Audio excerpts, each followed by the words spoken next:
بلاؤ اسے اندر۔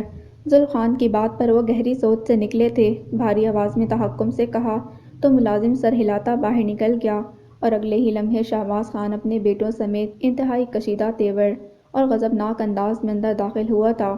اس دوران آغا جان نے فائل اپنے لاکر سے نکال لی تھی، سو جو ہی ان کے اشاروں پر وہ تینوں بڑے کروفر سے اخروٹ کی لکڑی سے بنے مضبوط منقش صوبوں پر بیٹھے، انہوں نے فائل اس کی طرف بڑھائی اور بولے تو ان کے لہجے میں بلا کا سکوت تھا۔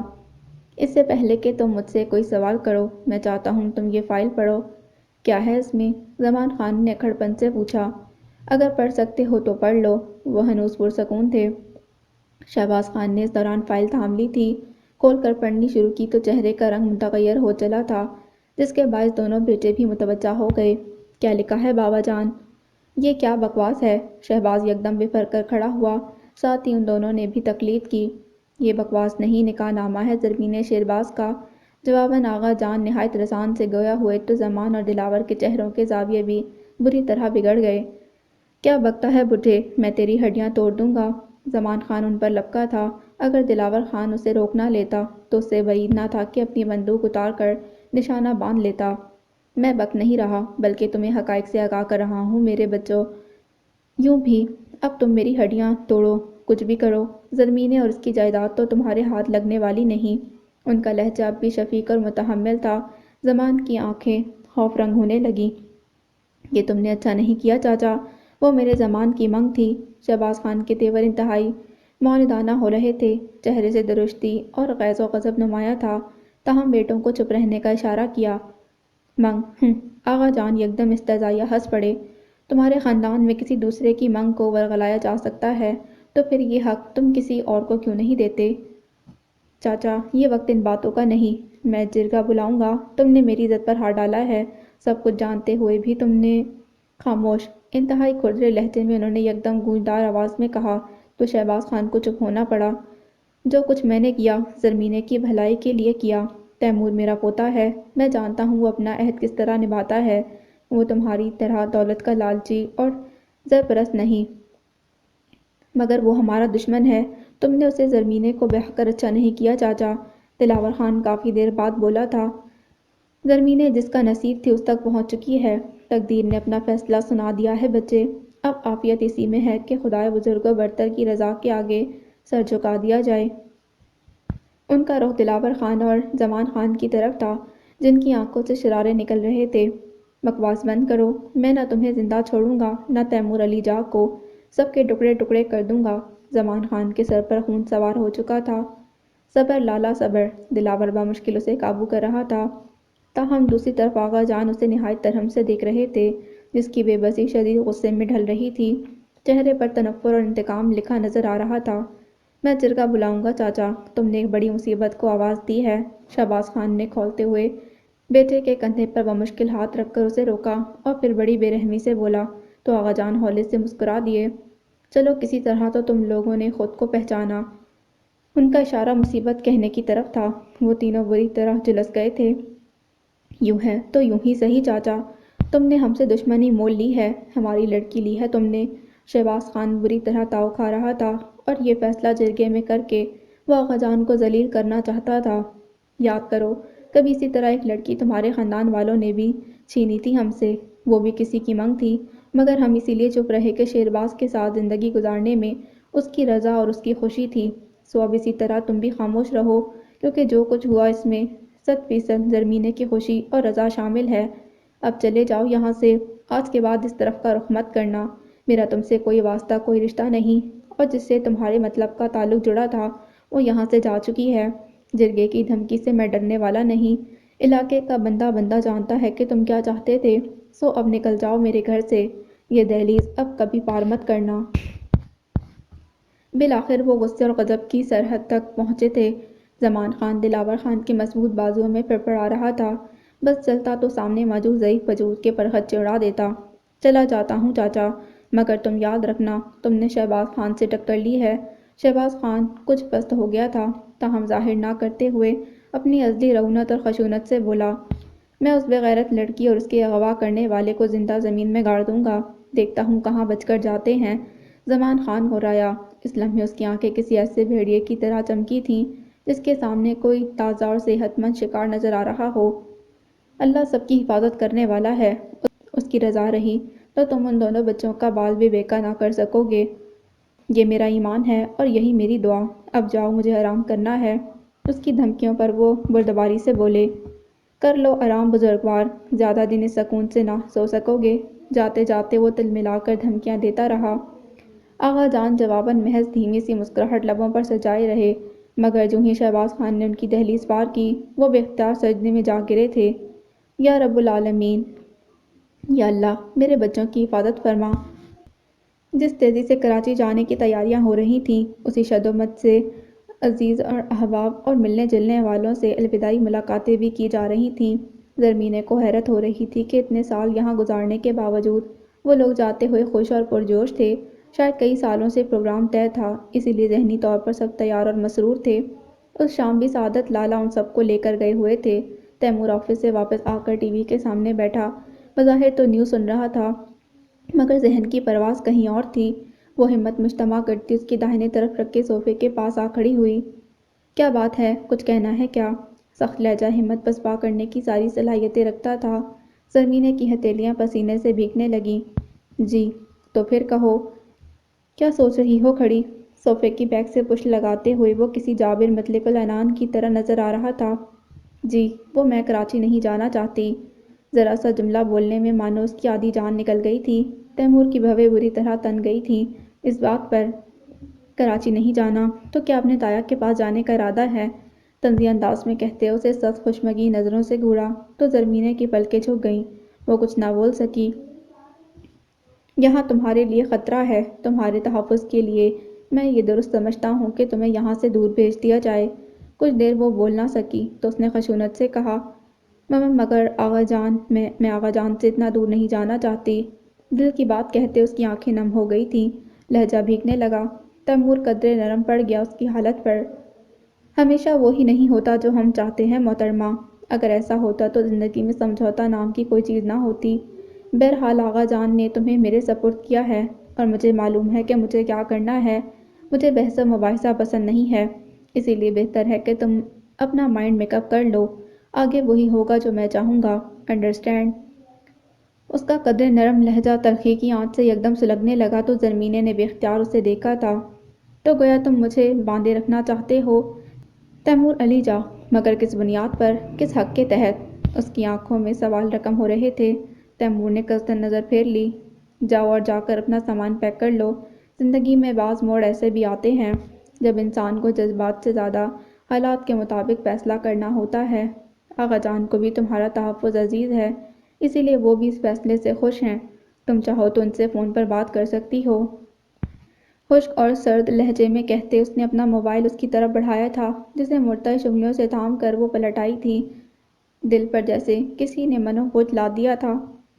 چند سالوں میں وہ آغا جان سے اتنی قریب ہو گئی تھی، اسے ذرا اندازہ نہ تھا۔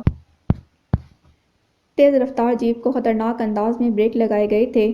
ٹائروں کے نیچے اس ناگہانی افتاد پر احتجاج کر اٹھے تھے۔ لگتا ہے زمان واپس آ گیا ہے۔ شہباز خان ہمت انگوش تھا۔ اس لمحے زمان کی جیپ کی مخصوص آواز پر وہ اپنی نشست سے اٹھ کھڑا ہوا۔ جی ہاں جی، زمان خان آ گئے ہیں۔ اسی لمحے ملازم نے آ کر مؤدبانہ انداز میں اطلاع دی، جس پر شہباز خان کے لبوں پر شفاف مسکراہٹ پھیل گئی تھی۔ مڑ کر ساتھ کھڑے دلاور کی طرف دیکھا۔ یقیناً وہ کام کی اطلاع لے آیا ہے دلاور۔ ہاں بابا، مجھے بھی ایسا لگتا ہے، دلاور نے مدھم مسکراہٹ سمیت جواب دیا تھا۔ آخر بیٹا کس کا ہے وہ؟ شہباز خان کا۔ شہباز خان کا لہجہ پرغرور تھا۔ دلاور خان خاموشی سے دروازے کی طرف بڑھ گیا، مگر اس سے پہلے کہ وہ باہر نکل کر زمان خان کا استقبال کرتا، اندر داخل ہوا تھا۔ چہرے پر کامیابی کی خوشی سرخی بن کر دوڑ رہی تھی۔ باپ اور بھائی کے چہرے پر لکھے یقین کے تاثرات دیکھ کر مسکرانے لگا۔ اس بڈھے نے تو اپنی طرف سے کسی کو بھی تیمور کا پتہ بتانے سے منع کر دیا تھا، مگر مجھے بھی انگلی ٹیڑھی کر کے گھی نکالنا آتا ہے بابا۔ سیاوز کٹ کی اوپری جیب سے ایک صفحہ نکالتے وہ خوشی سے کہہ رہا تھا، یہ ہے اس کا پنڈی والا پتہ۔ شاباش زمان، شاباش۔ شہباز خان کی آنکھوں میں چمک لہرا گئی تھی۔ خوشی اور غرور کے ملے جلے انداز میں زمان خان کی پشت تھپتھپائی۔ مگر تمہیں اتنی دیر کہاں ہو گئی؟ دلاور خان نے سوال کیا۔ بس اس بڈھے کے وفاداروں کی زبانیں کھلوانے میں وقت لگ گیا۔ بہت کم لوگوں کو اس کے اصل ٹھکانے کا پتہ تھا، کیونکہ یہاں سے جانے کے بعد تیمور کی ماں نے اپنے سارے تعلقات ختم کر لیے تھے، ناران اور ناران والوں سے۔ چادر کا ایک سرا مخصوص انداز سے جھاڑ کر اپنے کندھے پر ڈالتے، زمان نے دھیرے دھیرے تفصیل سنانا شروع کی۔ اب کہو بابا، آج شام کو نکلنا پڑے پنڈی؟ بات کے اختتام پر زمان خان نے عجلت کا مظاہرہ کیا تو سنجیدگی سے سوچتا۔ شہباز خان بھویں سکیڑ کر اسے دیکھنے لگا۔ نہیں، اتنی جلدی نہیں، آج موسم کے تیور کچھ اچھے نہیں، بارش یا ژالہ باری کے آثار لگ رہے ہیں، اور تمہیں معلوم ہے کہ مجھے کھلی جیپ میں سفر کرنے کی عادت ہے۔ مگر بابا، اگر مگر کچھ نہیں زمان خان، تمہیں معلوم ہے نا کہ میں ایک بار ہی فیصلہ کرتا ہوں، اور میں نے فیصلہ کر لیا ہے۔ کچھ سوچتے شہباز خان نے قطعیت سے اس کی بات کاٹ کر فیصلہ کن لہجے میں کہا، تو زمان خان اپنی جگہ مٹھیاں بھیج کر رہ گیا۔ نشا اور مونا اماں اور زاہدہ بھابھی کے ساتھ آج پھر کسی کے گھر ملنے گئی ہوئی تھیں۔ سعادت لالا زرمینے کی وجہ سے رک گئے تھے۔ اسے ساتھ چلنے کے لیے سب نے بہتیرا کہا تھا، مگر وہ اندر سے بہت خوفزدہ تھی اور شہباز خان کی سفاکی سے اچھی طرح واقف تھی۔ سبھی لاگ سب کے اصرار پر بھی اس نے ساتھ نہ جانے کے فیصلے میں ترمیم نہ کی۔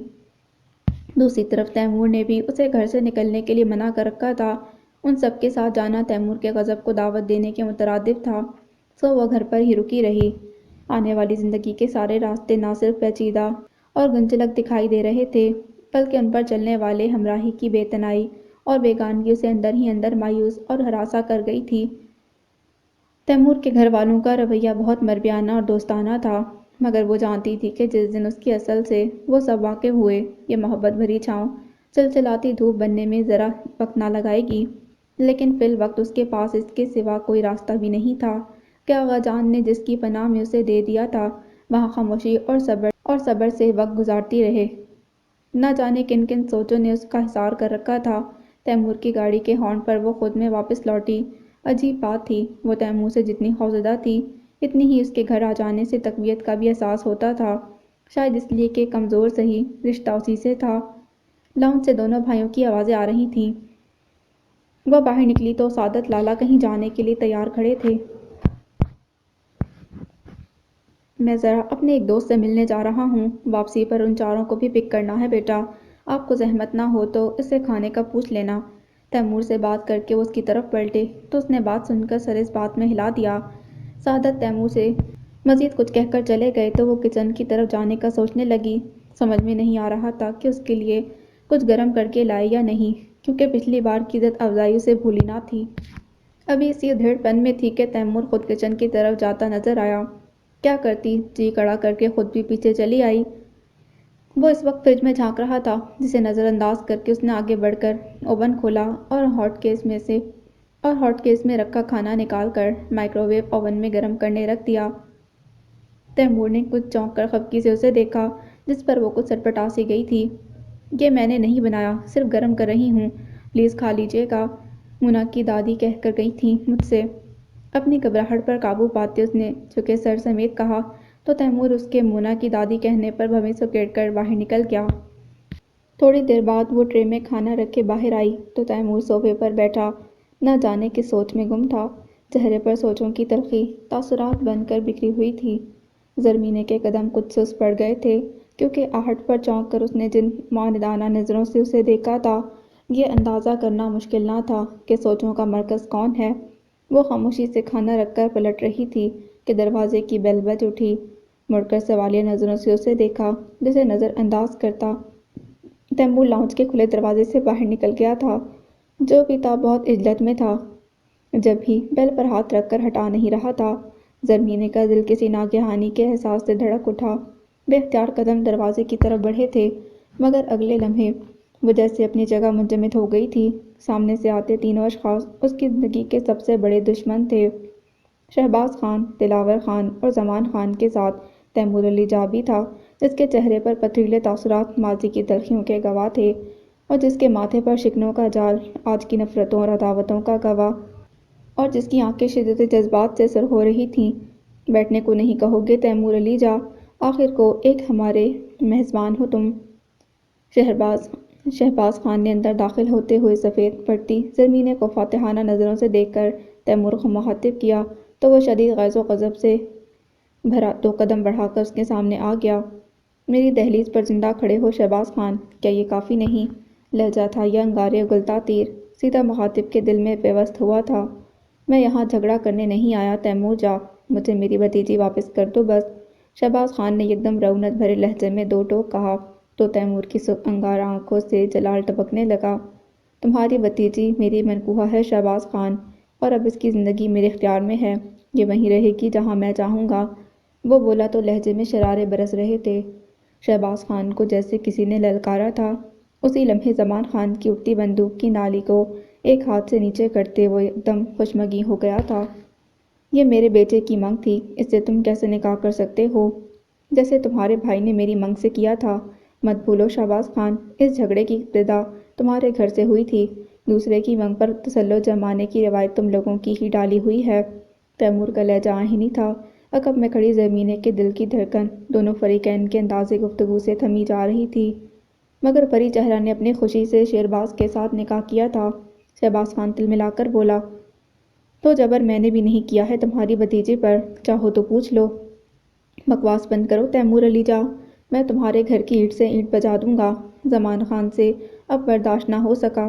دلاور نے صورت سے اسے پیچھے نہ کھینچ لیا ہوتا تو اس کی بندوق کا پچھلا سرا تیمور کو زخم پہنچا چکا ہوتا۔ جواب میں تمہیں یہی سب سہنا ہوگا۔ زمان خان، اس کا سرد لہجہ انتہائی صفا کے لیے ہوئے تھا۔ کچھ تھا اس کے انداز میں کہ وہ تینوں ٹھٹک سے گئے تھے۔ تمہارے کہنے کا مطلب تو صاف اور واضح ہے۔ میں نے ایک بار تو تمہارے خاندان کو معاف کر دیا تھا، مگر اب نہیں۔ کوئی میری غیرت کو للکارے، میں خاموش نہیں رہوں گا شہباز خان۔ تمہیں اپنے دونوں بیٹے پیارے ہیں تو انہیں سمجھاؤ، سوئے ہوئے شیر کو نہ جگائیں، اسی میں بھلائی ہے ان کی۔ اس کا لہجہ سخت اور سرد اور تلخ تھا۔ یوں بھی کسی کی منقوہہ پر حق جتانے کا اب تم لوگوں کو کوئی اختیار نہیں رہا۔ منقوہہ، زمان خان پر زہر خون ہو گیا۔ تم نے محض انتقام لینے کے لیے نکاح کیا ہے زرمینے سے، اور تمہیں دولت چاہیے اس کی۔ کوئی خاص فرق نہیں تم میں اور مجھ میں۔ اس کی بات کی نفی کر کے اس نے عقب میں کھڑی زرمینے کے دل کو بھی ہلا کر رکھ دیا۔ بے اختیار اسے ان چاروں سے خوف محسوس ہو رہا تھا۔ کوئی بھی تو اس کا حامی نہیں تھا، کسی کو بھی اسے ہمدردی نہیں تھی۔ وہ تو سمجھتی تھی کہ اس نے آقا جان کے کہنے پر نکاح کیا ہے، مگر آج اندازہ ہوا کہ وہ اس سے بابا اور ماں کی غلطیوں کا کفارہ لینا چاہتا ہے۔ مگر ہم اپنی چچا زاد کو دشمنوں کے حوالے نہیں کر سکتے۔ دلاور خان کافی دیر بعد بولا تھا، اور میں اپنی منقوہہ کو۔ تیمور سنجیدہ تیوروں سے اس کی طرف مڑا۔ میرا خیال ہے دلاور خان کہ تم ان دونوں سے بہتر سوچ سکتے ہو۔ قانون اور جرگے ہر ایک کی روح سے میں ہی حق پر ہوں۔ تم چاہو تو مجھے کہیں بھی چیلنج کر سکتے ہو۔ اپنے باپ اور بھائی کو سمجھاؤ۔ پلوں کے نیچے سے بہت سا پانی بہہ چکا ہے، تم لوگ وقت گنوا چکے ہو، اب عزت نہ گنواؤ تو بہتر ہے۔ پہلے تو میں نے آقا جان کی خاطر خاموشی اختیار کر لی تھی، مگر اب نہیں۔ اس کا بے لچک انداز سخت بے خوفی کا مظہر تھا۔ شہباز خان کا ذہن تیزی سے کچھ سوچ رہا تھا۔ تو گویا تم ہمیں دھمکی دے رہے ہو؟ زمان خان تو یوں بھی باپ اور بھائی کی غیر معمولی خاموشی سے بپرا ہوا تھا۔ تیمور کا لفظ لفظ اس کی سباکیت کو جگا رہا تھا۔ دھمکی وہ دیتے ہیں جو کچھ کر نہیں سکتے زمان خان، اور میں کیا کر سکتا ہوں اس کا تمہیں اندازہ نہیں۔ میرا پچھلا ادھار ابھی باقی ہے، نیا کھاتا نہ کھلے تو اچھا ہے۔ اس کی آنکھوں میں نفرت کی جو گہری چمک تھی، اس نے لمحہ بھر کے لیے زمان خان کو لب کھینچنے پر مجبور کر دیا۔ تو چلو پھر ایک سمجھوتا کر لیتے ہیں۔ تمہیں اپنا انتقام لینا ہے تو لڑکی تم رکھ لو اور جائیداد ہمیں دے دو۔ دلاور خان اچانک ہی کہہ اٹھا۔ تیمور نے بھویں سکیڑ کر اسے تلخ نظروں سے دیکھا۔ یہ تم کیا کہہ رہے ہو دلاور؟ زمان خان بری طرح بھڑکا، جس پر دلاور نے اسے خاموش رہنے کا اشارہ کیا۔ پیسہ جائیداد کے علاوہ زمان کی نظر زرمینے کے بے داغ حسن پر بھی تھی۔ سالوں سے شہباز خان نے اسے بتا رکھا تھا کہ وہ اس کی منگ ہے، وہ اسے دستبردار نہیں ہو سکتا تھا۔ نہیں، میں کسی سودے بازی کے لیے تیار نہیں۔ زرمینے کے دھڑکتے دل نے یہ الفاظ سنے تو جیسے دل پر لگنے والے زخموں پر کسی نے نمک چھڑک دیا۔ تیمور علی جا ایک نہایت خودسر، جرری اور منتقم المزاج شخص کی صورت میں سامنے آیا تھا۔ اسے بیک وقت ان چاروں سے ہی خوف آ رہا تھا، جب یہ دیوار کا سہارا لیے بری طرح کانپ رہی تھی۔ نہ جانے یہ سب اس کی قسمت میں کیا فیصلہ کرنے والے تھے۔ تو میں بھی کسی مصالحت اور دوستانہ طرز عمل کے لیے تیار نہیں، زمان خان نے خونخوار لہجے میں کہتے بندوق اچانک اس پر تان لی تو سبھی گھبرا گئے۔ زرمین نے ایک دلدوز چیخ مار کر بے اختیار تیمور کی پشت سے آ لگی تھی۔ کچھ دیر کے لیے تو جیسے اس کی موجودگی سے غافل ہی ہو گیا تھا۔ اب جو اس نے عقب سے آ کر اس کی شرٹ کو دونوں ہاتھوں میں دبوچا تو احساس ہوا۔ تم حد سے گزر رہے ہو زمان خان، وہ وسیلے لہجے میں بھڑکا۔ حد سے تم بھی گزرے ہو تیمور علی جاں۔ جب تمہیں پتہ تھا کہ زرمین میرے بیٹے کی منگ ہے تو تم نے اسے نکاح کیوں کیا؟ تیمور علی جاں اپنے کسی فیصلے کے لیے کسی کے سامنے جواب دہ نہیں۔ سالوں بعد سہی، شہرباز کے خاندان سے میں نے اپنا انتقام لے لیا ہے، اب تم اپنے انجام کی فکر کرو۔ شہباز خان کی بات پر اس نے گھڑی پر نظر دوڑاتے یکدم پرسکون لہجے میں کہا تو وہ تینوں کچھ حیران سے رہ گئے۔ جب یکدم اس نے مڑ کر زرمینے کی طرف دیکھا۔ جاؤ زرمینے، جا کر گیٹ کھول دو، کچھ مہمان اور آ گئے ہیں۔ جی، زرمینے نے نہ سمجھنے والے انداز میں اسے دیکھا، مگر اس سے پہلے کہ وہ کوئی وضاحت کرتا دھڑا کرتے کتنے ہی پولیس آفیسر اندر چلے آئے۔ Hands up you all! S H O Feroz Butt کی گونجدار آواز سے ان تینوں کے اوزان خطا ہو گئے۔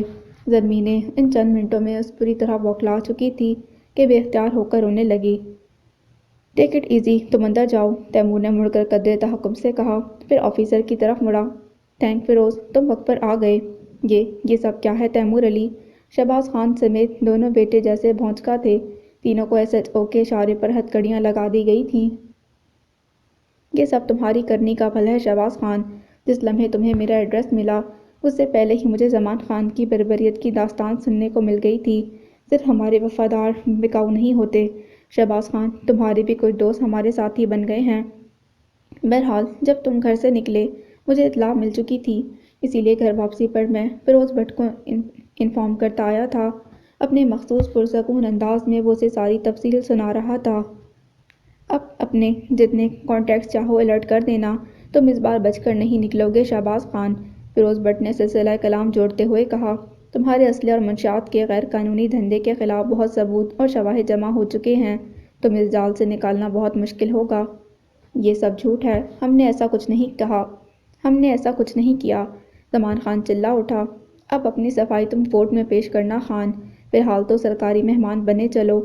ایس ایچ او فیروز نے سنجیدگی سے کہہ کر ان تینوں کو لے جانے کا اشارہ کیا، پھر تیمور کی طرف متوجہ ہوا جو اب کسی گمبھیر سوچ میں الجھا ہوا تھا۔ مجھے یقین ہے کہ اس بار میں ان تینوں میں سے کسی کی ضمانت نہیں ہونے دوں گا، مگر پھر بھی احتیاط کرنا، یہ لوگ بہت منتقم المزاج ہیں، گو کہ پہلے جیسی پاور تو اب نہیں رہی ہے، مگر پھر بھی کوئی نہ کوئی تو ان کی پشت پناہی کرتا ہی ہے۔ فیروز بٹ کا مشورہ مخلصانہ تھا۔ آئی نو اٹ یار، میں اس کے لیے ذہنی طور پر تیار بھی ہوں، مجھے اپنی نہیں مگر میری فیملی کو کوئی نقصان پہنچے، وہ قدرے تردد سے کہہ رہا تھا۔ انشاءاللہ ایسا ہی ہوگا، میں نے معلوم کیا ہے کراچی میں ان لوگوں کا کوئی کانٹیکٹ نہیں، بنیادی طور پر ان کا کاروبار سرحد اور پنجاب کے بالائی علاقوں میں ہے، اسی نسبت سے ان کا اثر و رسوخ بھی ادھر ہی ہے۔ مجھے امید ہے کہ کراچی میں تمہیں امان ملے گا، ویسے وہاں کا اے سی پی میرا کزن ہے، اس کو میں نے ان لوگوں کا کیس بھجوا دیا ہے، اگر خدا نخواستہ وہاں کچھ ہوا تو وہ یقیناً تمہاری مدد کرے گا۔ ایسے جو فیروز بہت پر یقین تھا، تیمور متانت سے مسکرا دیا۔ تھینکس الاٹ یار، یہ تمہارا احسان رہے گا مجھ پر، گرم جوشی سے مصافحہ کرتے اس نے کہا تو فیروز بٹ انہیں لے کر باہر نکل گیا۔ ان تینوں کو پولیس جیپ میں بٹھایا جا رہا تھا جس کے لیے وہ تینوں ہی تیار نہیں تھے، لہٰذا پولیس کو زبردستی کرنی پڑ رہی تھی۔ یہ مت سمجھنا کہ میں اتنی جلدی ہار مان لوں گا تیمور علی جاں، تم مجھے جانتے نہیں، خیال رکھنا میں بہت جلد واپس آؤں گا۔ زمان خان بری طرح بپھرا ہوا تھا۔ اس کے دھمکی آمیز انداز پر فیروز بٹ نے اسے بندوق کی پچھلے سرے سے ضرب لگائی تھی۔ تیمور نے لب بھیج کر اس سے سنا، جواب میں مستقل غصے سے چلا رہا تھا۔ شہباز خان بھی اس کا ساتھ دے رہا تھا۔ اگلے چند منٹ بعد پولیس جیپ اپنے اہلکاروں اور مجرموں سمیت علاقہ چھوڑ چکی تھی۔ تیمور نے گہری سانس بھر کر گھڑی کی طرف دیکھا۔ معاملات لالہ کو نکلے صرف 44 منٹ ہوئے تھے اور اس میں کیا کیا ہو گیا تھا۔ ذہن کافی پرسکون تھا۔ لاؤنج میں داخل ہوتے ہی اسے زرمینے کا خیال آیا، وہ یقیناً کمرے میں بیٹھی رو رہی ہوگی۔ حسبِ سابق اس بار بھی اس کا خیال آتے ہی اس کی شریانوں میں دوڑتا بھاگتا خون جیسے لاوا بن کر دوڑنے لگا تھا، مگر اسے ضبط تو کرنا ہی تھا۔ جو ذمہ داری اس نے اپنے کندھوں پر لے لی تھی اسے نبھانا تو تھا ہی۔ اس لمحے اس نے کمرے میں جھانکا، زرمینے کارپٹ پر بیٹھی گھٹنوں پر سرک کے یقیناً رو رہی تھی۔ جو کچھ ہوا وہ اس کے حواس مختل کرنے کے لیے کافی تھا۔ اس کا مرتعش وجود گواہ تھا کہ وہ سخت متوحش اور خوفزدہ ہے۔ سنو۔ اس کی سمجھ میں نہیں آیا کہ اسے کس طرح مخاطب کرے، تو اسی طرح پکار لیا، تاہم لہجہ اب بھی سرد اور اکھڑا اکھڑا سا تھا۔ جی۔ وہ چونک پڑی تھی، بوکھلا کر سر اٹھایا تو پورا چہرہ آنسوؤں سے تر تھا۔ دیکھو، گھر میں کسی سے اس واقعے کا تذکرہ مت کرنا، 3 دن بعد تو سب لوگ جا ہی رہے ہیں، خواہ مخواہ اماں پریشان ہوں گی، سمجھی؟ تنے تنے چہرے اور شکن آلود پیشانی والے تیمور علی جاہ کے انداز اور گفتار میں کسی طرح کی نرمی اور حلاوت نہیں تھی، نہ ہی اپنے ذرا دیر پہلے والی گفتگو پر کوئی ندامت تھی۔ گہری سانس بھرتے ہوئے اس نے سر ہلا دیا تھا۔ تیمور نے دیکھا اس واقعے نے اس کا خون نچوڑ ڈالا تھا، چہرہ دھلے ہوئے لٹکے کی طرح سفید پڑا ہوا تھا۔ وہ فطرتاً جابر یا بے حس نہیں تھا، مگر اس معاملے میں جانے کیسے اتنا پتھر دل بن گیا تھا کہ دل سے اٹھتی ہلکی ہلکی ہمدردی کی لہریں تک دبائے باہر نکل گیا۔ سالوں بعد صحیح شہرباز کے خاندان سے میں نے اپنا انتقام لیا ہے۔ یہ الفاظ جیسے میخوں کی صورت گڑھے ہوئے تھے۔ اسے اس ایک جملے کی سفاکیت سے اندازہ ہو گیا تھا کہ تیمور علی جاہ اسے بسائے گا نہیں تو چھوڑے گا بھی نہیں، گویا آگے اس کی زندگی صرف اور صرف تاریک سرنگوں کا سفر ہے جس سے چاہے بھی تو وہ پلٹ نہیں سکتی۔ اف آغا جان، یہ آپ نے کیا کر دیا؟ مجھے کھائی سے بچاتے بچاتے اندھے کنویں میں دھکیل دیا۔ کاش آپ جان سکتے کہ آپ نے شیر کو بکری کی رکھوالی کے لیے چن لیا ہے۔ گھٹے گھٹے انداز میں وہ ایک بار پھر رو پڑی تھی اور باہر لاؤنج میں بیٹھے تیمور کے دل کو لاشعوری طور پر سکون محسوس ہو رہا تھا۔ یہ دھیمی دھیمی سسکیاں زرمینے کی نہیں، شیر خان اور پری چہرہ کی معلوم ہو رہی تھیں، اس کے جلتے سلگتے دل پر جیسے نرم فور پڑ رہی تھی۔ جب صبح نشا نے اسے اطلاع دی کہ زرمینے کل رات سے سخت بخار میں جل رہی ہے تو وہ کچھ سنجیدہ ہو گیا، مگر کیا کرتا؟ اپنے فیملی ڈاکٹر کو فون کر کے وہ سعادت لالا کے پاس چلا آیا۔ میں نے ڈاکٹر کو فون کر دیا ہے، ممکن ہے آدھے گھنٹے میں وہ آ جائے، نہیں تو آپ ہی زحمت کیجیے گا، مجھے فی الحال جلدی ہے، میں چلوں گا۔ آستینیں فولڈ کرتا وہ بہت اجلس میں لگ رہا تھا۔ ایسی بھی کیا جلدی، ابھی تو صرف 6:30 ہی بجے ہیں۔ برخوردار، ذرا جا کر اس لڑکی کا حال بھی پوچھ لو، تم اسے گھر میں اپنی پناہ میں لے کر آئے ہو، تمہارا اس طرح اس سے کنی کترانا اسے یہ سوچنے پر مجبور کر دے گا کہ شاید تم اسے یہاں لا کر پچھتا رہے ہو۔ سعادت لالا نے اسے آڑے ہاتھوں لیا تھا۔ ایسا ہے بھی تو، اس نے دل ہی دل میں سوچا، پھر چہرے پر ایک پھیکی سی مسکراہٹ لا کر بولا، اچھا میں اس سے مل لیتا ہوں، ویسے میرا خیال ہے میرا انداز ہمیشہ لیا دیا ہی ہے، اس لڑکی سے کوئی خاص پرخاش نہیں، میں اجنبی اور انجان لوگوں سے ذرا فاصلے پر رہنا ہی پسند کرتا ہوں سعادت لالا۔ اس کا انداز کچھ جتانے والا تھا۔ سعادت لالا نے محض سر اس بات میں ہلانے پر ہی اکتفا کیا، تاہم آج ایک بار پھر وہ کچھ سوچنے پر مجبور ہو گئے تھے۔ تیمور لاکھ چھپاتا، اس کی آنکھوں سے نکلتی نفرت کی چنگاریاں کبھی نہ کبھی جھلک دکھا ہی دیتی تھیں۔ تیمور بھی ایک کھلی کتاب کی طرح تھا ان کے لیے، مگر اس کتاب کا متن کچھ دقیق ہوتا جا رہا تھا، وہ چاہ کر بھی سمجھ نہیں پا رہے تھے۔ تیمور نے جس وقت اندر جھانکا، اماں اس پر رقیہ شریعہ کا دم کر رہی تھیں اور وہ نقاہت سے آنکھیں بند کیے لیٹی تھی، چہرے ہی سے طبیعت کی ناسازی کا اندازہ ہو رہا تھا۔ اماں نے اسے دیکھ لیا تھا، اس لیے اندر آنا ہی پڑا۔ اب کیسی طبیعت ہے اماں؟ اکھڑے لہجے میں وہ اماں سے ہی مخاطب تھا۔ زرمینے نے ذرا کی ذرا اس کی آواز پر چونک کر آنکھ کھولی، سرخ متورم آنکھیں بہت سے شکوے کر رہی تھیں۔ تیمور نے نظر پھیر لی تو اس نے بھی پلکیں جھکا دیں۔ اب تو کچھ بہتر ہے، رات کو 4 بجے مونا نے آ کر جگایا مجھے، مگر ٹھیک یہی ہوگا کہ اب اس کو ڈاکٹر کو دکھا دیا جائے۔ اماں متفکر تھیں، آخر کو پرائی امانت ہے۔ اماں کے متفکر انداز پر اس نے محض ہوں کہنے پر اکتفا کیا۔ کمرہ چھوڑتے اس نے بستر پر دراز زرمینے پر نظر ڈالی، جس کے چہرے پر بخار کی حدت سے سرخی چھائی ہوئی تھی، آنکھیں سوجی ہوئی محسوس ہو رہی تھیں۔ اس بھلی لڑکی کا خیال رکھنا بیٹا، یہ یتیم ہے اور تمہاری پناہ میں آئی ہے، پھر منقوہ ہے تمہاری۔ آغا جان کے الفاظ اس کے اندر ادھم مچانے لگے تو وہ نظر چراتا تیزی سے باہر نکل گیا۔ پھر کچھ سعادت لالا کی کھوجتی گہری نظریں، اماں کی تشویش اور آغا جان سے کیے وعدے کا مان رکھنا ہی پڑا۔ اس نے آفس جانے کا ارادہ ترک کیا اور خود جا کر ڈاکٹر کو گھر لے آیا، کیونکہ زرمینے میں 2 قدم چلنے کی بھی ہمت نہ تھی۔ اگلے 2 دن تک جب تک وہ سب ٹیک آف نہیں کر گئے، اس نے ایک لمحے کے لیے بھی پلک نہیں جھپکائی۔ ساتے ہوئے زرمینے بہت زیادہ اداس تھی، گھر والے اس کے چہرے پر کھنڈی زردی کو بیماری کا اثر سمجھ رہے تھے، مگر وہ جانتا تھا کہ وہ آغا جان کے لیے اداس ہے۔ جب یہ اس کے پاس چلا آیا، جو بھیگے بھیگے چہرے کو جھکائے اپنے کپڑے بیگ میں رکھ رہی تھی، آغا جان سے بات کرنا چاہتی ہو؟ باوجود کوشش کے لہجے میں نرمی تو نہ آ سکی تھی، تاہم انداز گزرے دنوں جیسا سرد نہیں تھا، بس عجیب سی بیگانگی تھی اس کے رویے میں۔ زرمینے نے محض نظر جھکا لی۔ اسے رکھ لو، اگر مجھ سے یا آغا جان سے کانٹیکٹ کرنا ہو تو اسے استعمال کرنا، میرا اور ان کا نمبر اس میں فیڈ ہے، مگر دیکھو احتیاط سے۔ سلور گرے کلر کا موبائل اس کی طرف بڑھاتے وہ کچھ کہہ رہا تھا۔ اس عنایت پر زرمینے نے بے اختیار اسے دیکھا۔ خیال رہے اگر اماں یا گھر والوں کو تمہاری اصلیت کا پتہ چل گیا تو اس کے نتائج کی ذمہ دار تم خود ہوگی۔ پناہ کی جس جنت میں تم رہ رہی ہو وہ جہنم بھی بن سکتی ہے، اس پہلو کو کبھی نظر انداز نہ کرنا۔ خشک اور سرد لہجے میں وہ گویا اسے وارننگ دے رہا تھا۔ زرمینے نے زخمی نظروں سے اسے دیکھ کر موبائل تھام لیا۔ اس بے درد شخص سے تو وہ کیا بات کرتی، ہاں بس آغا جان کی خیریت کے لیے ایک رابطے کا سہارا کافی تھا۔ نیا شہر، نیا ماحول اور نئے لوگ تھے۔ اس نے جس لمحے کراچی کی زمین پر پہلا قدم رکھا، دل جیسے کسی عطاب میں جا ڈوبا تھا۔ عزمی ان لوگوں کو لینے آیا تھا۔ دونوں بہنیں کمان سے نکلنے والے تیر کی طرح اس کی طرف بڑھی تھیں۔ بھابھی سعادت لالا اور اماں بھی بے قراری سے اسے گلے لگا کر چوم رہی تھیں، جیسے وہ کسی محاذ پر تھا۔ پچھلے دنوں وہ ان سب سے 10 قدم پیچھے جھجک کر رک گئی تھی، تاہم جب اماں کو اس کا خیال آیا تو اسے آواز دے کر پاس بلا کر عزمی سے تعارف کروایا۔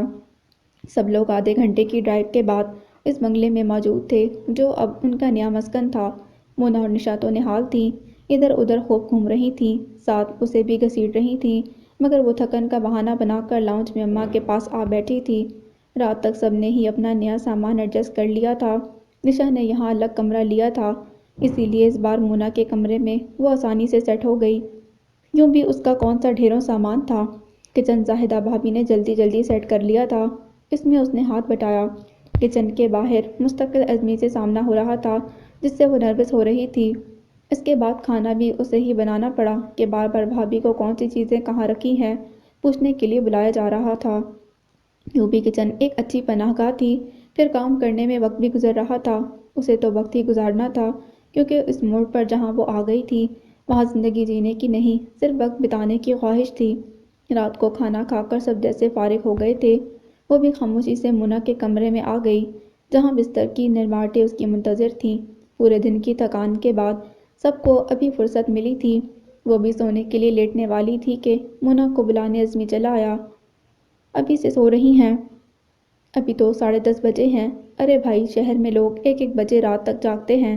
وہ اندر چلا آیا تو زرمینے لیٹے لیٹے اٹھ بیٹھی۔ کارڈز کھیلو گی؟ نشا کو بھی لاؤنج میں گھسیٹ لایا ہوں میں، تم بھی چلو اور آپ بھی۔ مونا سے بات کرتے کرتے اس کو بھی آفر کی۔ کارڈز کا نام سننا تھا۔ مونا تو چھلانگ لگا کر بستر سے نکلی۔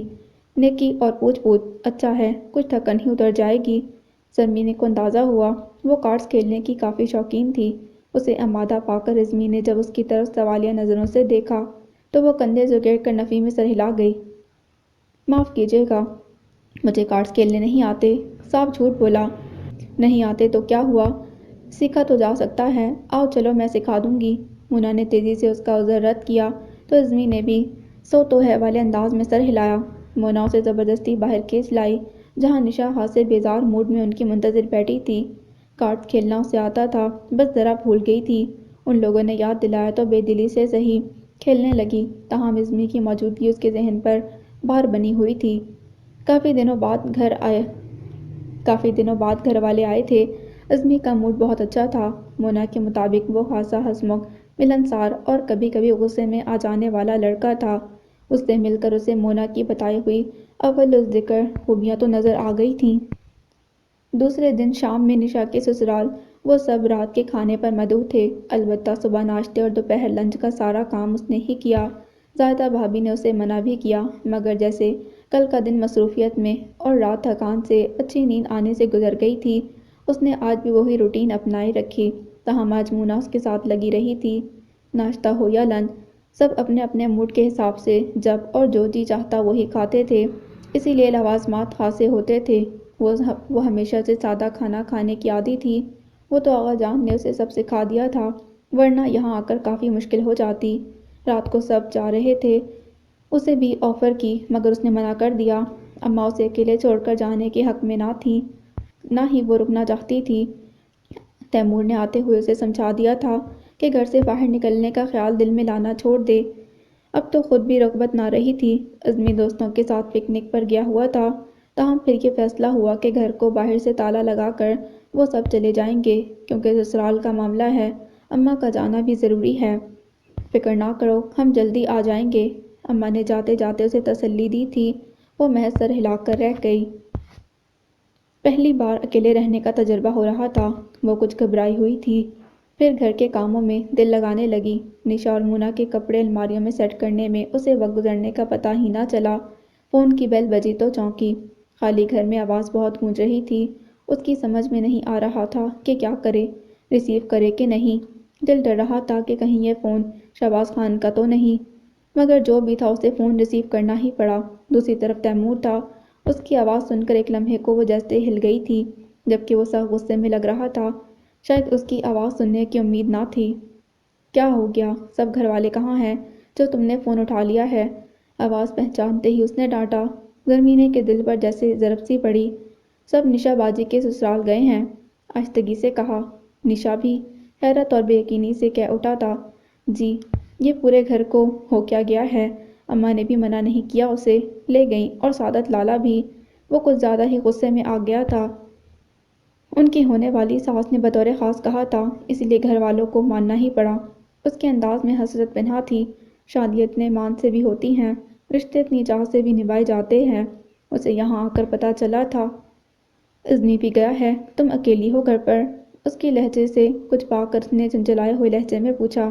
اس نے ہوں میں جواب دیا۔ تو اچھا کہہ کر تیمور نے فون بند کر دیا۔ ایک لمحے کو جیسے پورا وجود خاموشی کے حصار میں آ گیا تھا۔ تیمور اس کی سوچوں سے زیادہ غسیل ثابت ہوا تھا۔ نرمی تو جیسے اس کے وجود کو چھو کر بھی نہ گزری تھی۔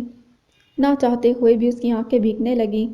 ہر بار وہ خود کو سمجھاتی تھی، مگر دل تو پھر بھی دل ہی ہے، بھر ہی آتا تھا۔ تیمور کے ناروا سلوک سے زیادہ اسے اپنی بے بسی پر دکھ ہوتا تھا۔ لیکن روتی بھی کب تک؟ اس وقت بھی وہ خود کو بہلانے کے لیے اٹھ کر لاؤنج میں آ گئی تھی۔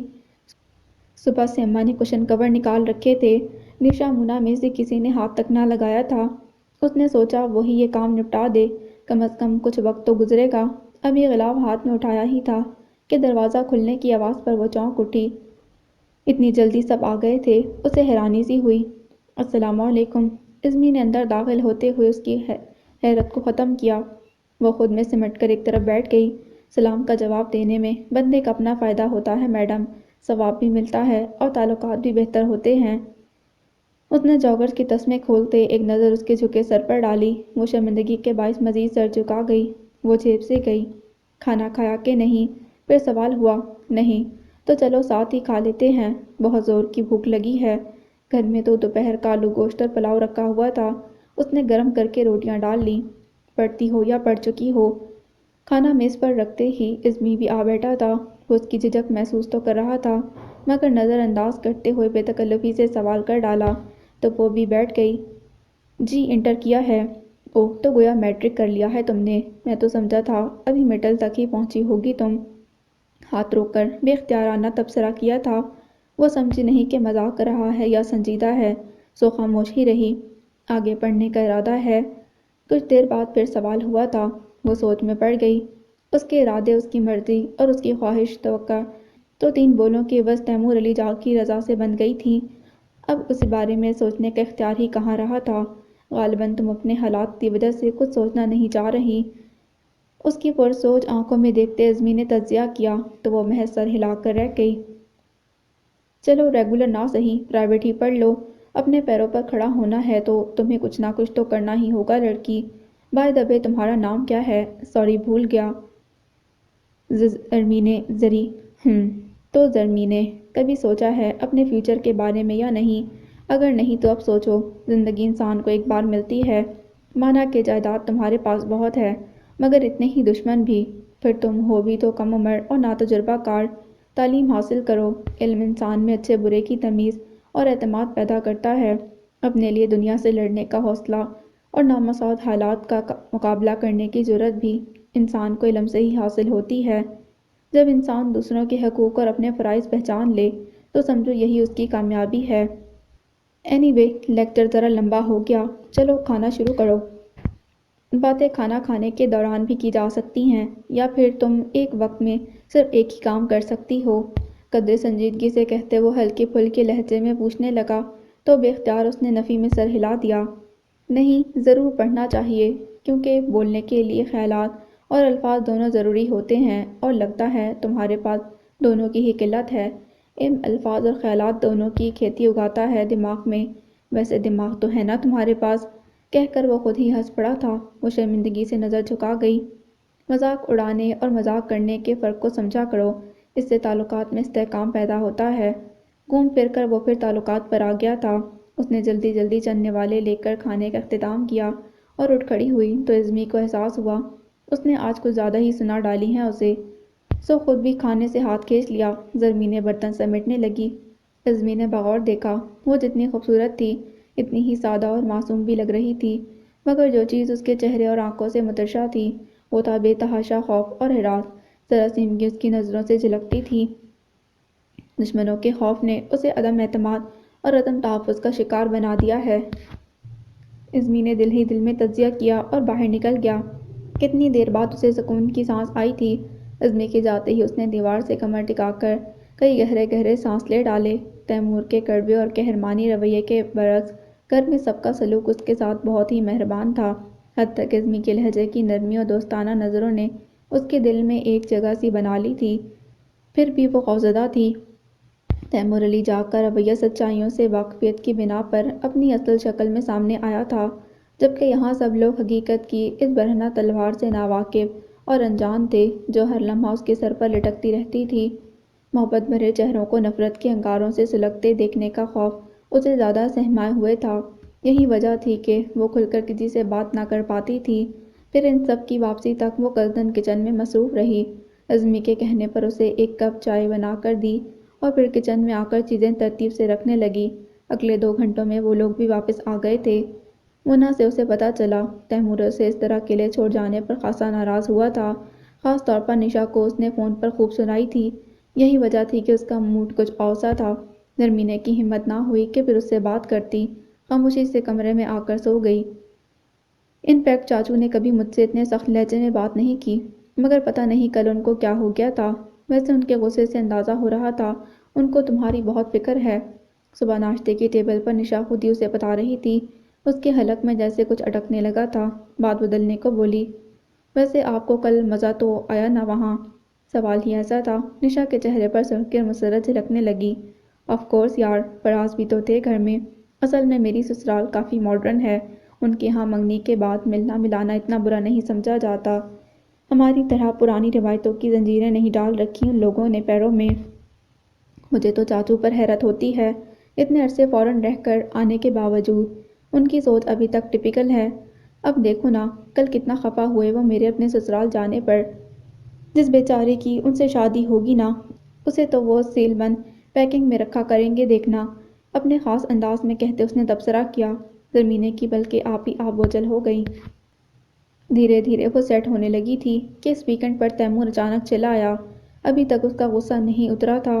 اماں، میں نے آپ لوگوں کے بھروسے سے یہاں چھوڑا تھا، اگر آپ لوگوں سے ذمہ داری نہیں اٹھائی جاتی تو مجھے بتا دیں۔ سب کا حیرت بھرا اظہار اور محبت بھرا رویہ نظر انداز کر کے وہ سیدھا اماں کے پاس آ کر چلایا تھا۔ نظر میں شکوے اور ناراضگی تھی۔ اے ہائے، کیا ہو گیا ہے تمہیں؟ کیا مطلب آپ کا کیا ہو گیا ہے مجھے؟ آپ سے میں نے کہا تھا نا کہ اس کی زندگی خطرے میں ہے، پھر بھی آپ سب اس طرح بیہیو کر رہے ہیں۔ یہ ایک سنجیدہ معاملہ ہے اماں۔ یک بیک وہ بری طرح بھڑکا۔ ارے غلطی ہو گئی تھی بچے، اب تو پورا خیال رکھتے ہیں، لمحے بھر کے لیے بھی اکیلا نہیں چھوڑتے بچی کو۔ اماں کچھ شرمندہ ہو گئی تھیں۔ مجھے تو حیرت ہے اماں کہ آپ لوگ نشا تک کو ساتھ لے گئے۔ ارے بیٹا، اس کی ساس نے بہت اصرار کیا تھا، اب کیسے منع کرتے؟ ان کے ہاں ایسی روایات نہیں ہیں۔ اماں آج بیٹے کی عدالت میں کھڑی تھیں گویا ان کی ایسی روایات نہیں مگر ہماری تو ہیں، یہ بات سمجھا دینا چاہیے تھی آپ کو۔ وہ چڑھ کر بولا، بیٹا شادی میں 2 ماہ رہ گئے ہیں، بلا وجہ کی بدمزگی کرنے کا کیا فائدہ؟ بہرحال تم ان سب کو چھوڑو، یہ بتاؤ اچانک کیسے آ گئے ہو؟ اب تو نہ جاؤ گے؟ ابھی 1 ماہ تک میرا آنا مشکل ہے اماں، میں صرف آپ لوگوں سے ملنے چلا آیا تھا۔ جواباً وہ سنجیدگی سے بولا، رہنے دیں، صاف کہیں حفاظتی اقدامات چیک کرنے آئے ہیں۔ ہم سے ملنے کا تو محض بہانہ تھا۔ عزمی اندر آتے ہی شوخی سے بولا، فکر نہ کریں، ان کا نام ایگزٹ کنٹرول لسٹ میں لکھ دیا گیا ہے۔ آنے جانے والی پروازوں پر بھی سخت نگرانی ہے۔ تیمور کے آتش فشانی موڈ کی پرواہ نہ کرتے وہ اس کے ساتھ والی کرسی پر آ بیٹھا تھا۔ زیادہ فضول مت بولا کرو، جواباً اس نے ہلکے پھلکے لہجے میں کہہ کر اس کا کندھا تھپتھپایا اور حال احوال پوچھنے لگا۔ ٹھیک ہوں، ان لوگوں کے آنے سے بہت پرسکون ہو گیا ہوں۔ اب آپ بھی آ جائیں، اس آفت کی پرکالہ کی شادی ہے، پورا شہر گھما کر رکھ دینا ہے اس نے، آپ کی ہیلپ کی بھی ضرورت ہے، اپنا سامان آپ ہی اپنی کسٹڈی میں لے کر باہر جائیں تو اچھا ہے۔ اشارہ زرمینے کی طرف تھا۔ تیمور نے تنبیہی نظروں سے اسے دیکھ کر بے ساختہ اماں سے کہا، شادی وادی کی کسی شاپنگ میں اسے کہیں لے جانے کی ضرورت نہیں ہے اماں، آپ لوگ کہیں بھی جائیں، وہ گھر میں ہی رہے گی، پلیز میرے آنے تک آپ لوگ ذرا خیال رکھیں، میں آ گیا تو پھر خود ہی چوکیداری کر لوں گا۔ کیوں بھیا، یہاں سب ایسے ہی ہیں نا نکمے کہ تمہیں وہاں سے آنا پڑے؟ زائدہ بھابھی اندر آتے ہوئے اس کا جملہ اچک گئی تھیں۔ وہ قدرے لاجواب سا ہو گیا۔ نہیں بھابھی، انفیکٹ میں بس پلیز چاچو اس بور ٹاپک کو بند کریں نا اور چل کر اپنا کمرہ دیکھیں، ہم نے کتنی محنت سے ڈیکوریٹ کیا ہے اسے۔ مونا اسی لمحے شور مچاتی اندر آئی تھی، ناچار اسے اٹھنا ہی پڑا۔ گھر واقعی سب نے مل کر بہت اچھا ڈیکوریٹ کیا تھا، محض ایک ہفتے میں سب چیزیں ٹھکانے پر پہنچ گئی تھیں۔ اچانک اس کا خیال آیا تو ادھر ادھر نظر دوڑائی، وہ کہیں بھی دکھائی نہ دے رہی تھی۔ مونا اسے کچن دکھانے کے لیے لے گئی تو وہاں کام میں مصروف نظر آئی، غالباً رات کا کھانا پکا رہی تھی۔ السلام علیکم، اسے سامنے پا کر بمشکل زبان سے نکلا۔ وعلیکم السلام، ٹھیک تو ہو؟ اجنبیت سے بھرپور لہجے میں سلام کا جواب دے کر مارے باندھے پوچھا۔ جواباً اس نے محض سر کو اس بات میں ہلا دیا۔ کیا بات ہے چاچو، بہت چپ چپ سے ہیں؟ وہ لاؤنج میں بیٹھا تھا، عزمی اس کے پاس آ بیٹھا۔ ایسی کوئی بات نہیں، انفیکٹ میں تھکا ہوا ہوں، تم آخر میرا پوسٹ مارٹم کس خوشی میں کر رہے ہو؟ شانے اچکا کر اس نے اسے گھیرا ہی تھا۔ اس خوشی میں کہ میں آپ کا مزاج شناس ہوں، اور اس لیے بھی کہ آپ ایک مخصوص رفتار سے چلنے والے شخص ہیں، آپ کے قدموں کا ردم ذرا ٹوٹے تو صاف پتہ چل جاتا ہے۔ کوشن سر کے نیچے رکھتے عزمی نے اسے بغور دیکھا اور نیم دراز ہو گیا۔ اچھا اچھا، ذرا زیادہ فلاسفر بننے کی ضرورت نہیں، میرے بجائے خود پر غور کیا کرو، نشا سے بڑے ہو اور شادی کے لیے تیار نہیں ہوتے، اور آپ مجھ سے بڑے ہیں۔ دو بدو جواب آیا، میری بات دوسری ہے، میری عمر نکل گئی ہے۔ وہ سنجیدہ ہو گیا، زندگی تو نہیں نکلی نا؟ آپ ہاں تو کریں ایمان سے، ایسی ایسی مہجبیں نازنینوں کی تصویریں اماں نے اپنے پاس جمع کر رکھی ہیں کہ انہیں دیکھتے ہی آپ کا دل بے ایمان ہو جائے گا۔ خاصا توبہ شکن اسٹاک ہے ان کے پاس۔ یک بیک وہ اٹھ بیٹھا اور نہایت جوش سے بتانے لگا۔ کمرے سے اندر داخل ہوتی زرمینے کے قدم بے اختیارانہ رکے تھے۔ اسی صورت سے تیمور کی نظر اس طرف اٹھی۔ اچھا، کسی احساس کے تحت اس نے قدرے دلچسپی ظاہر کی۔ سچ کہہ رہا ہوں چاچو، آپ وہ تصویریں دیکھیں تو یقیناً کسی نہ کسی کے لیے تو ہاں کہہ ہی دیں گے، یہ میرا دعویٰ ہے، کچھ تو شکل سے آپ کے مزاج اور ٹیسٹ کی بھی لگتی ہیں۔ عزمی اس کی دلچسپی بھانپ کر مزید سنسنی پھیلا رہا تھا۔ تیمور نے مسکرا کر صوفے کی پشت سے سر ٹکا دیا۔ زرمینے نے یقیناً سب سن لیا تھا۔ بے دلی سے آگے بڑھ کر اس نے چائے کی ٹرے میز پر رکھی اور پھر ایک شاکی نظر تیمور پر ڈال کر وہ رکی نہیں، نکلتی چلی گئی۔ تو پھر کیا خیال ہے؟ وہ پوچھ رہا تھا، اور تیمور جو زرمینے کے اس طرح چلے جانے کو محسوس کر کے زہر خون ہو رہا تھا، یک دم اٹھ کھڑا ہوا۔ اس معاملے میں میرا جواب تم جانتے ہو عزمی، پھر کیوں بحث کر رہے ہو؟ لہجہ خشک اور حتمی تھا۔ عزمی اس کے پل میں اولیاء پل میں بھوت والے اس مظاہرے پر بھونچکا سا رہ گیا۔ مگر چھوڑو، یہ بتاؤ سعادت لالا کب تک گھر آ جائیں گے؟ عزمی کے تعجب سے کچھ کہنے پر اس نے ٹوک دیا تھا، سے اسے خاموش ہی رہنا پڑا۔ بس آتے ہی ہوں گے، ڈھیلے ڈھیلے لہجے میں جواب دیا تھا عزمی نے۔ وہ ہوں کہہ کر اپنے کمرے کی طرف بڑھا تو کوریڈور کے آخری سرے پر کھڑی زرمینے اس کی نظروں کی زد میں آ گئی تھی۔ بظاہر وہ کارنر کی گلاس ٹیبل صاف کر رہی تھی، مگر جھکے سر اور سرخ ہوتے چہرے کو دیکھ کر اندازہ ہو رہا تھا کہ وہ سخت مطمئن ہے۔ آنکھوں کے گوشے بھیگے ہوئے تھے۔ تیمور کی بھویں تن سی گئیں۔ ایسا کوئی حق اس نے اسے نہیں دیا تھا جس کے بل بوتے پر وہ اپنائیت یا رشتے کی وابستگی جیسے جذبات دل میں پیدا کرے۔ پھر یہ آنسو کس لیے تھے؟ اسے جیسے تاؤ سا آ گیا۔ یہ سب کیا ہے؟ کس لیے آنسو بہائے جا رہے ہیں؟ نزدیک آتے وہ غصیلے انداز مگر دھیمی آواز میں بولا تو زرمینے ہونٹ کاٹ کر آنسوؤں کو بہنے سے روکنے کی کوشش کرنے لگی، مگر آپ تینوں کو جیسے ٹھیس لگی تھی، باوجود ضبط کے اشک اس کے اختیار سے باہر ہو گئے۔ اسٹاپ اٹ، تم اس طرح مجھے ٹریپ نہیں کر سکتی سمجھی۔ آغا جان کی بات اور تھی، جو میں نے اپنا نام تمہیں دیا، مگر اس سے زیادہ کی امید نہ رکھنا، نہ خواب دیکھنا۔ تمہارے تصور میں بھی اتنی نفرت نہیں ہوگی جتنی کہ مجھے تمہارے باپ سے تھی اور ہے۔ محبتوں کی طرح نفرتیں بھی ورثے میں ملتی ہیں۔ تمہیں اپنے والدین کے چھوڑے اس ورثے کو دونوں ہاتھوں سے تھام کر رکھنا ہوگا۔ آئندہ مجھے آنسوؤں سے پگھلانے کی کوشش مت کرنا۔ مجھے موم سمجھ کر تم غلطی کر رہی ہو سمجھی۔ اور ہاں، ایک بات یاد رکھنا، میں ساری زندگی تمہیں تاریک کوٹری میں دم توڑنے کے لیے تو چھوڑ سکتا ہوں، مگر تاعمر آزاد نہیں کروں گا۔ اب یہی تمہاری زندگی ہے، اس سے جتنی جلدی سمجھوتا کر لو تمہارے لیے بہتر ہے۔ نفرت، حقارت اور برودت سے اٹے اس کے لہجے میں جیسے زہریلے خنجر کی کاٹ تھی۔ ڈبڈبائی آنکھوں سے اسے دیکھتی زلمی اس حد درجہ بے حسی پر جیسے سن رہ گئی تھی۔ تیمور علی جاگ کی نفرت اس کے احساسات پر برف جما سکتی تھی، مگر کب تک؟ رشتے کے نازک ریشم کے تار اسے بار بار الجھا لیتے تھے، مگر آج جو تیمور نے کہہ دیا تھا، اس کے بعد کسی امید نے درد دل پر دستک نہ دی تھی۔ وہ دن پھر ایسے ہی گزرا۔ وہ چوروں کی طرح تیمور کی نظروں سے بچتی پھرتی رہی۔ فارغ رہ کر کیا کرنا تھا؟ زاہدہ بھابھی کے ساتھ کچن میں ہی آ گئی۔ دوسرے دن تیمور واپس جا رہا تھا۔ رات اتنی سرد نہیں تھی جتنی سرد تیمور کی نظریں تھیں، جو اب تک جیسے اس کے اندر میخوں کی طرح گڑی ہوئی تھیں۔ تکیہ آنسوؤں سے بھیگتا رہا۔